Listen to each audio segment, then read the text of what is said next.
सोचिए, एक medical emergency हो जाती है अचानक। सब घबरा जाते हैं, है ना? ये बिल्कुल स्वाभाविक है। लेकिन उस मुश्किल घड़ी में अगर हमें ये पता हो कि अस्पताल में कदम रखते ही क्या होने वाला है, तो हालात को संभालना थोड़ा थोड़ा आसान हो जाता है। तो चलिए, आज हम इमरजेंसी रूम के अंदर के सफर को समझते हैं। अचानक से कुछ भी हो सकता है, कोई एक्सीडेंट, सीने में उठता हुआ वो तेज दर्द, या फिर अचानक सांस का फूलना। ये ऐसी चीजें हैं जो बिना बताए आती हैं, और यही वो पल होते हैं जब हर एक सेकंड कीमती होता है। लेकिन जैसे ही कोई इस हालत में अस्पताल पहुंचता है, तो सबसे पहले क्या होता है? क्या उन्हें सीधे डॉक्टर के पास ले जाया जाता है, या फिर इसकी कोई तय प्रक्रिया होती है?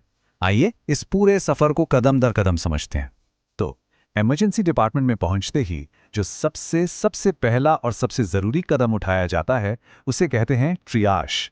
ये शब्द सुनने में शायद थोड़ा नया लगे, लेकिन असल में यही वो प्रक्रिया है जो ये तय करती है कि आगे क्या होगा। अब ये ट्रियाज है क्या चीज? देखिए, ये एक बहुत ही तेजी से किया जाने वाला मेडिकल चेकअप है। इसका बस एक ही मकसद होता है, ये पता लगाना कि मरीज की हालत कितनी सीरियस है और उसे इलाज की कितनी जल्दी जरूरत है। और देखिए, यहीं पर लोगों का सबसे बड़ा कंफ्यूजन दूर होता है। इमरजेंसी रूम में पहले आओ पहले पाओ वाला सिस्टम बिल्कुल नहीं चलता, बिल्कुल भी नहीं। यहां प्राथमिकता इस बात से तय होती है कि किसकी जान को सबसे ज्यादा खतरा है। जैसे हार्ट अटैक या स्ट्रोक के मरीज को फौरन देखा जाएगा, भले ही कोई मामूली चोट वाला मरीज उनसे पहले ही क्यों ना आया हो। सबसे पहले जानलेवा स्थिति, फिर गंभीर मामले, और आखिर में वो मरीज आते हैं जिनकी हालत स्थिर है।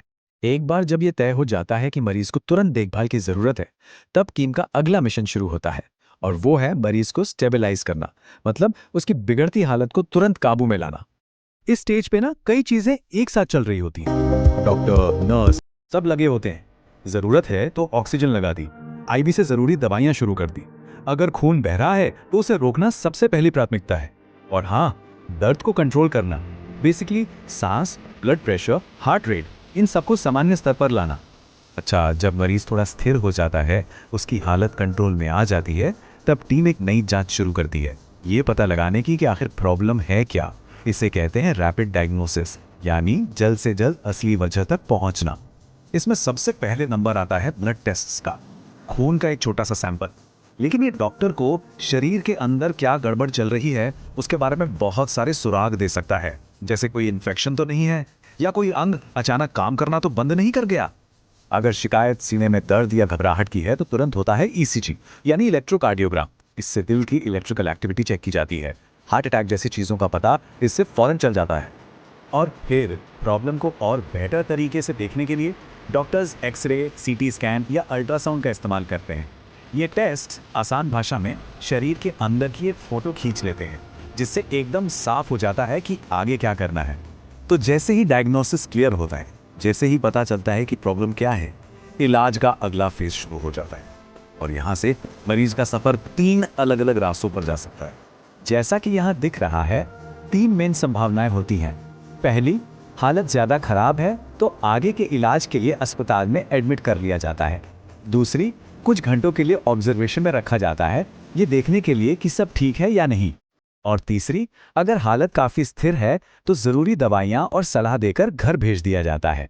और हाँ, अगर मरीज को एडमिट किया जाता है तो इलाज में कुछ भी हो सकता है। कोई इमरजेंसी प्रक्रिया, या सीधे आईसीयू में ट्रांसफर हो सकता है, सर्जरी की तैयारी शुरू हो जाए, या फिर किसी स्पेशलिस्ट डॉक्टर को बुलाया जाए। ये सब इस बात पर निर्भर करता है कि डायग्नोसिस क्या निकला है। तो अब सवाल उठता है कि ये पूरी प्रक्रिया इतनी व्यवस्थित, इतनी स्टेप बाय स्टेप क्यों है? जवाब बहुत सीधा है, क्योंकि हर एक कदम इस तरह से डिजाइन किया गया है कि एक सेकंड भी बर्बाद ना हो, और मरीज को सबसे तेज, सबसे अच्छा और जीवन रक्षक इलाज मिल सके। और इस पूरे प्रोसेस में एक चीज जो सबसे जरूरी है, वो है इमरजेंसी टीम पर भरोसा करना। उन पर विश्वास करना एक जीवन बचाने वाला फैसला हो सकता है। सच में उन्हें इस काम की ट्रेनिंग मिली है, और वो जो भी कर रहे हैं मरीज की भलाई के लिए ही कर रहे हैं। तो आखिर में बात वहीं आके रुकती है। ऐसी अचानक आई मुसीबत के वक्त जानकारी ही सबसे बड़ी हिम्मत कैसे बनती है? इसका जवाब ये है कि जब हमें पता होता है कि आगे क्या होने वाला है, तो वो अनजाना डर कम हो जाता है। और जब डर कम होता है, तब हम शांत रहकर सही फैसले ले पाते हैं। और यही सही फैसले किसी की जान बचा सकते हैं।